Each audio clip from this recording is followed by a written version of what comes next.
I think that's one of the things that's wrong with his budget.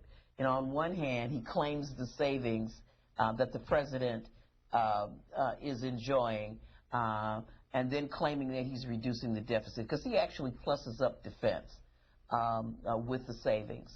Chris is from Hills, Michigan, for our guest. He's on our Republican line. Good morning. Yes, good morning. Good morning. Yeah, good morning. I'm a heavy definitely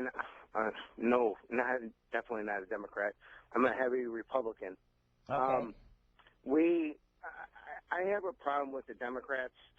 I live in Michigan, and heavily unionized, unfortunately unionized state, and thank God we became a right-to-work state. But the thing I have is when you made a statement that says, well, you got $600 billion in taxes and you wanted a lot more. First of all, you guys have a spending problem, which you guys don't admit. The President of the United States is a very unionized person, and you guys talk about special interest. He always helps out the unions with, like when you say education. I mean, before you reform education, all that money goes to the union teachers. The teachers union ruined the public schools. My daughter, I'm not wealthy in any means, but my daughter goes to a private school because the unions have ruined, especially my state. But what you guys have is a spending problem. All you do is want to tax and spend, and you have so many duplicate programs that you can eliminate that overlap. I heard Senator Tom Coburn said, but there's so much waste. There's so much duplicate programs and departments that you can cut. Okay. Well, thank you. I think that I want to sort of unpack some of the things that you have said. You know, I think that unionization has really created the middle class. And not only for members who were, but people who were not in the union were able to benefit from that. I hail from Wisconsin, right across the lake from Michigan, where, AFSCME was born, where civil service was born. And so when the union negotiated things like the minimum wage, like 40-hour work week, that spilled out into the private sector. When we ended child labor, I mean, these were all accomplishments of the union movement. And as we see, what we're experiencing now is greater and greater and greater income inequality because we're losing union membership. We're down to about only 6% of households are now union membership. That gives the opportunities for companies to get greater and greater and greater profits, and they don't plow it back into the quality of life for people. And it hurts the overall economy. I mean, 2/3 of our economy is consumer spending. So you live in Michigan. I don't know if you said if you live near the car industry or anything, but what Henry Ford understood is that he couldn't become wealthy as a car industrialist unless his employees could buy a car. So if you don't pay people the minimum wage, you don't give people, if you don't share in the wealth, then the economy won't grow. You talked about waste, fraud, and abuse, and I do agree with you on that. There are lots of ways that we could cut waste, fraud, and abuse, and of course this sequester is no way to do it. Just taking a hatchet to the budget and cutting out without really looking at ways that we really could trim the budget and eliminate duplicative programs. But thank you for your question. The president meets with you on Thursday. What do you expect from the meetings, and what do you think about he's been meeting with other Republicans and parties when it comes to budget and spending issues? Well, I think the president can't win for losing. When he doesn't meet with people, he's accused of being distant and aloof.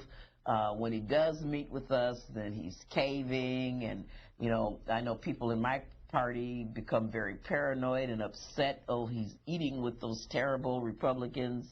What he must be putting us on the menu if he's eating with them. Well, even Senate Democrats said they were concerned about entitlement programs and spending along exactly. that. I do think that I certainly will be in attendance Thursday. I mean, it's always a privilege and a pleasure to at least be heard. And I think people want to be heard so that whenever these decisions are made, people can go back to their constituents and say, you know, I did or I didn't get what you wanted. I got this piece of what I wanted and had to give that up. But at least I was heard. Up until this point, though, has he taken leadership on this issue? Yes, I think he's taken tremendous leadership. I don't think people want to give the president credit because, you know, there's none so blind as he who will not see. And the president has made offers that I'm glad the Republicans didn't take him up on. When he was offering up to change CPI, which is very controversial, as you may know, in both the Senate and House Democratic caucuses. Now, that goes back to concerns, though, that other people, the concerns of some Democrats, you know, as far as what he's willing to give when it deals with entitlements and things like that. Exactly. But there are many areas of entitlements that can be changed. And again, I refer to Medicare, and that seems to be, you know, the main focus of a Paul Ryan budget. And I think Medicare, reshaping the expectations of that. He even calls it a Medicare exchange.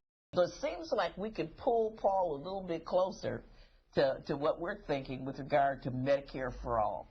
I mean, I think there are tremendous opportunities to craft something. But it depends on whether or not people are going to be dug in. And I do think that the Republicans need to do a little bit more coming than we do. I mean, we do have the presidency and one house. And, you know, our democracy was not designed for the minority to be like, you know, petulant brats and just rave and rant and not until they can't have their way. You know, when I look at the schedule of Congress, I realize that the Republicans are just trying to run the clock out on this president's term. You know, you come in, you know, you do 3 votes in a day. One is on approving the journal, the other is on a motion to adjourn, and the other is on some, you know, congratulating a basketball team or something. And you know, we're going to run out of post offices to name before we destroy the Postal Service. Indianapolis, Indiana. Independent line, this is William. William, Yeah, go ahead. Go ahead.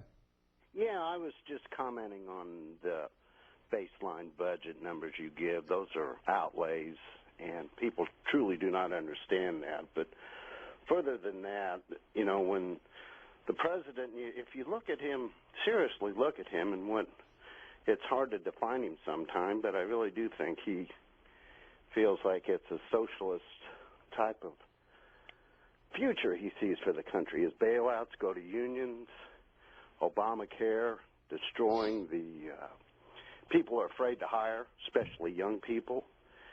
His touting of green energy, so expensive, useless in many ways. And finally, no refusal on tax reform. And it's just disheartening. I mean, I'm 62. I work for the government. I know that you could have the kind of health care that you could buy it across state lines, tort reform, a serious way of looking at things as opposed to socializing everything. Well, William, you know, I'll be 62 this year as well. We're baby boomers. There are, you know, 10,000 of us a day that are turning 65. And these proposals that Representative Ryan are making will have an impact on us. I mean, think about, his Medicaid budget, block granting it, that means 30 million people will not be able to avail themselves of Medicaid. I mean, I don't know what your financial situation is, William, but I mean, should you be unfortunate enough, in this case, to live for 20 more years and you become frail and elderly at 82 and need a home health assistant to come in, you know, Medicaid may not be there for you. You know, if you've exhausted all your savings, or, you know, if we have major changes to Social Security where, you know, your Social Security income deteriorates every month, or, you know, you say you work for the federal government. I mean, their proposal takes, you know, $90 billion out of federal government pension programs. So I don't know what your financial situation is. I know we're both boomers, but you know, you don't want socialism, but I wouldn't want you to live in austere poverty. Last call. Two Rivers, Wisconsin. Hi. Republican line. Wisconsin. Good morning. Hi. Ms. Moore, I just had a question and a comment. The question you brought up about the $2.5 trillion that the president is saving is, and I've heard this touted by you and other Democrats, and I'm not ripping on Democrats, but isn't it true? It's actually $2.5 trillion over 10 years of proposed spending, not baseline spending. Actually, it's probably about 2.7 trillion. I understated it because of some of the interest savings. There have been actual cuts that have been made in these programs. You know, the budget that we're looking at right now, all of them are proposals, but we made a fiscal cliff deal. We made in the Budget Control Act, those were actual cuts. And so here we are at the table again, saying that the only thing we can do now is just to cut more and more and more spending. And I know, you know, you look at people like Ben Bernanke, I mentioned earlier, who's you might be able to accuse me of being a wild-eyed liberal, but you can't say that he is. And austerity is really something that we ought to be concerned about. We ought to handle reducing our deficit. Yes, I agree with that. But we have to make plans for that. We have to reduce it in strategic ways that don't impair our ability to be innovative, don't impair our ability to provide basic needs to the elderly, to the very, very young and vulnerable, and to our young people who we need to make sure that they are able to keep pace with technological innovation. I misspoke. We have other calls. This is Webster Spring, West Virginia, Democrats line. Tim, hello. Hi, Tim. Hello, how are you? Great. Good morning, C-SPAN. Good morning, Mr. and Mrs. Moore. Hi, Tim. I just want everybody to kind of work together in dealing with the Senate and the House committee. There is Americans all across the nation. I'm living in poverty down here. I'm from up by Chicago. I was up from Elkhart, Indiana. And I worked in manufacturing, and I worked all across the United States. The thing of it is, there's too many suits and ties walking around. And the deal of it is Obama's right. Obama's got a vision for this nation. And I'm a white guy. But I've been in the hood, so to speak. And the thing of it is when it deals with the budget committee, and you being a person on that budget committee, we need to cut the fruitless spending, where the lobbyists just go ahead and do what they want to do and just keep blowing money. Well, Tim, thank you for your call. I guess my overall comment is a sort of amen with regard to your comments. I mean, we all do want to work together. It is really embarrassing sometimes to be a member of Congress, to think that, you're all very intelligent people. Most of us have life experience working in the work world. Many of us have degrees and advanced degrees, specialties. We've even got a rocket scientist in Congress. We have physicians. It would seem to me that we ought to be able to come to some agreement. I think the thing that's most egregious to me is to see people just obstructing. It reminds me of rearing my kids, to some extent, people just having oppositional dispositions. That, you say one thing and they do the other just to be oppositional. And we do have that problem here. We have people who have been elected to Congress, Tim, who think that their whole purpose for coming here is to destroy government. They don't see the proper role for government. I think government should make sure we have clean air, that we have clean water. They don't think government should be involved in helping produce the next generation of innovation. I mean, I want people to remember that the internet was created by government funding of innovation. The building of the highways and the interstate highways and the roads and the, intercontinental rail, all of this was done because of the cooperation of government with the private sector. And, you know, it is, but there are people who are greedy, quite frankly, who say, hey, you know, I could get billions of dollars in profit if they did, you know, if I were allowed to pollute the air and pollute this river that flows right into the next village or town. And if I didn't have to clean it up and listen to this EPA telling me what to do, you know, if I didn't have to follow certain safety guidelines, I could get away with making millions more.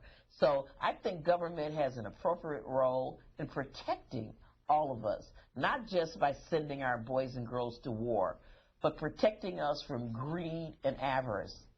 Before we let you go, I want to get your response to the head of the Congressional Black Caucus, Marcia Fudge, who sent a letter to the president over concerns about African Americans being part of his cabinet. In part, it said, I'm concerned that you move forward with the new cabinet appointments, and yet to date, none of them have been African American. What do you make of the letter, first and foremost? Well, you know, I can tell you that as the chair of the Congressional Black Caucus, Marcia Fudge has a right to weigh in with her thoughts. There are many qualified African Americans out there. And I think the White House, you know, would be well advised to sort of vet some of them. As a person who's been an employer of a handful of people throughout the duration of my career, it's always important to me to have a diverse staff. Diversity does give you greater policy options, different opinions, but the bottom line is that you do want the most qualified and experienced people to be in your shop. And so you know, I would err on the side of allowing the president to go through that process and to make sure that he has the people who are in the best position to serve him. We've been joined by Representative Gwen Moore, Democrat from Wisconsin, a member of the Budget Committee, member who will sit down with other members of the committee to talk about the budget that was released yesterday. Until midnight tonight. Is that when it's scheduled for? Oh, it's starting in what? 10:30. Yeah, 10:30, and we you know, we'll be there to maybe right before midnight. Watch it on C-SPAN as well. Representative Moore, thank you for your time. And thank you. Congresswoman Moore from this morning's program, a live look at Capitol Hill, the U.S. House gaveling in about 3 o'clock or so for a vote on the rule to a bill that deals with state waivers to welfare, to worker rules. We'll have live coverage of the House when they come in. One of the reasons for the House being in recess is that President Obama is meeting with House Republicans. In fact,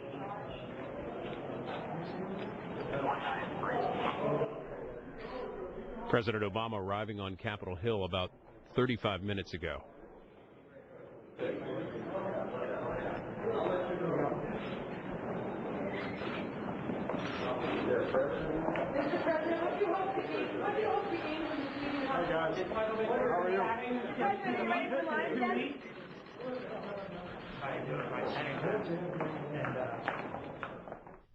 So President Obama meeting with the House Republican Conference at this hour. He will be back up on Capitol Hill tomorrow to wrap up his series of meetings, what some are calling his charm offensive. He's meeting with Republicans tomorrow and House Democrats as well. Here on C-SPAN, ahead of our House coverage this afternoon, we're going to take you live in just a bit to a hearing on the Senate side. The Senate Armed Services Subcommittee on Personnel has been holding a hearing, started this morning and continues with the second half this afternoon, that's looking at sexual assaults in the military. They heard this morning from victims of sexual assault, and this afternoon senators will hear from military and legal officials from the Army, Air Force, Navy, Marines, and Coast Guard, and the hearing is delayed just a little bit as there is a vote underway on the Senate floor, vote on an amendment to the continuing resolution. So that just got underway on the Senate floor. This hearing should get underway once senators make their way to the hearing room. Live coverage here on C-SPAN.